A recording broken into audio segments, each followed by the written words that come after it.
Hello, Mom and Dad Meet World. So it's been about a month now. So November 8th, 2024 was when Apple had released the M4 Mac Mini. They had released two versions of it, the M4 Mac Mini with the M4 base model, base chip, and then the M4 Pro chip. So this is a model we have right here. We've had the M4 Mac Mini base model, 10-core CPU, 10-core GPU, and it's been absolutely great. The only thing we did right here was we stepped up the storage from 256 gigs up to 512 gigs of storage, because I do want to be able to put all of our main applications on the drive and not have to worry about future storage later. So that's the only upgrade we did to the base model. Again, up storage from 256 to 512. So a little note on that is I did not expect the storage to be such a big issue, but I think with the Mac Mini being a desktop, storage has definitely become a big issue, because what you can do is you can buy USB-C or Thunderbolt storage and just leave that plugged in and attached to your computer for the whole time.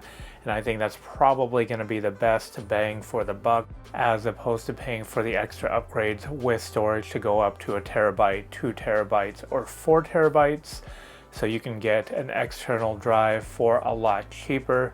And what I do personally is I will keep all of our main applications on that 512 gigs of storage. And then with all of our media, all of our projects for Final Cut Pro, I will absolutely just leave that on the external storage. I'm running an OWC, that's Other World Computing, along with a crucial P3 Plus 4 terabyte NVMe SSD. And again, that's what I put all of our projects on, all of our external video files. They all go onto that. And so I just work off of Final Cut Pro and work off of that particular storage drive. So as far as performance goes, with everyday, day-to-day, get on the internet, open up Microsoft Office, use Slack, it has been absolutely flawless. It's been fast. That single core performance really does show. I could tell there is a little bit of a difference between the M2 Mac Mini that we had before this to now this M4 Mac Mini. Yeah, that single core performance, you can definitely tell it's just a tad little bit zippier. I am actually very surprised that with Final Cut Pro it is as responsive as it is, and it's actually not doing too bad. The M3 Max that we use to mainly edit our videos, we do get faster export speeds by almost twice as fast, but again, this has dual encode and decode for the M3 Max chip, where this only has a single encode and single decode encoders for the M4 base model Mac Mini. And I think that's pretty darn good. It's actually a lot faster and a lot smoother, especially coming from the M2 Mac Mini, where a project export would probably take a little bit more than half the time, and now it's actually less than half the time, probably about 40% of real time. So a 10-minute project would export out in a little over 4 minutes. And I do gotta say, that's really good. But an almost 10-minute project on the M3 Max MacBook Pro, I do gotta say, we're going on about 1/5 of that time. So your mileage may vary. This is just with myself and our very simple YouTube videos. If you've got a more complex project where you're adding multiple layers, multiple effects, obviously that time is going to go up. But for myself, it's been very fast. So with that being said, what does actually slow it down? Well, if you are stabilizing video clips like we do with Catalyst Browse, it will absolutely slow it down, but it also slows down and makes the fans spin up very loudly on our M3 Max MacBook Pro. I have actually not gotten the fans to come on. I know they're on the M4 Mac Mini, but I've not actually heard them like I do on the MacBook Pro. So I do know it is quite a bit slower, especially when stabilizing those clips.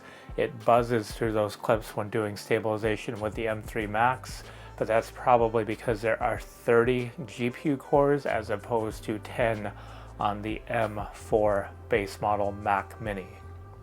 You know, one of the things I do absolutely love about the Mac Mini is it still has the front ports, and you can actually plug in, which I use these headphones quite often, are these headphones right into the headphone jack, and then an external drive right in to the USB port right here, which is very, very handy to have.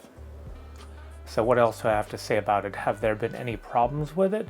No. So the M1 Mac Mini that we did have, we had some issues with Bluetooth connectivity and my keyboard and trackpad where the connectivity has dropped out. I have not had any Bluetooth issues with this particular machine right here. I am using the newest OS of Mac OS Sequoia.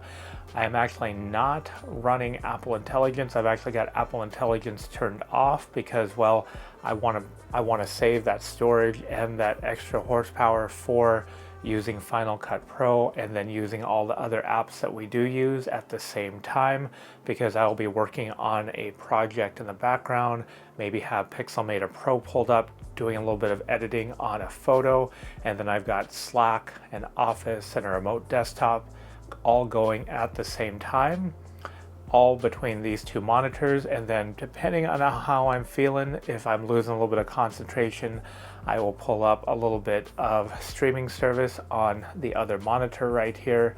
And yes, this M4 Mac Mini, it is pushing these two Thunderbolt displays. These are the original Thunderbolt displays without issue and no problem whatsoever. So I think Apple did it right with everyone by including 16 gigs of memory, because I have not had any slowdowns. I know the next big topic is that minimum storage to go up from 256 to 512 gigs of storage. That would be very nice, but again, this may be a discussion to be had, you know, 3, 4, 5 years down the line. But with that being said, the RAM, the performance, it's all just been very, very good. For myself, it does make a great companion to our M3 Max MacBook Pro, and this is great for taking around with me, whether I want to work on a computer on the couch, in the kitchen, or just take it with me everywhere we travel. This has been great for a home desktop computer. It has not had any hiccups. And I do love having that extra storage where I've got a drive connected to it all the time, where I can just offload our video projects that I work on when we are at home. All right, so this has been our 1 month update on the base model M4 Mac Mini. Only thing upgraded was storage from 256 to 512 gigs. Would I recommend it to anyone out there looking for their either first computer or as a companion to their MacBook Pro or their MacBook Air? Absolutely. I think 256 gigs is going to be an okay starting point. If you are looking for just a little bit more flexibility, bump up to 512 or 1 terabyte. You will know the storage that you need, but personally, I bumped up to 512 and have external storage attached for all of our video projects. And then I kept the same 16 gigs of baseline memory. But again, I am not running Apple Intelligence, so I'm saving all that extra memory for all the apps that I'm running at the same time in the background, or if I need to switch anything, that's what I'm using that extra 16 gigs of memory for, as opposed to turning on Apple Intelligence. So hopefully you enjoyed this video. Again, it's been a little over a month. You know what to do. Like, share, comment, subscribe. Which model did you end up getting and why? Would love to hear your comments down below. Thanks for watching. Until next time, bye for now.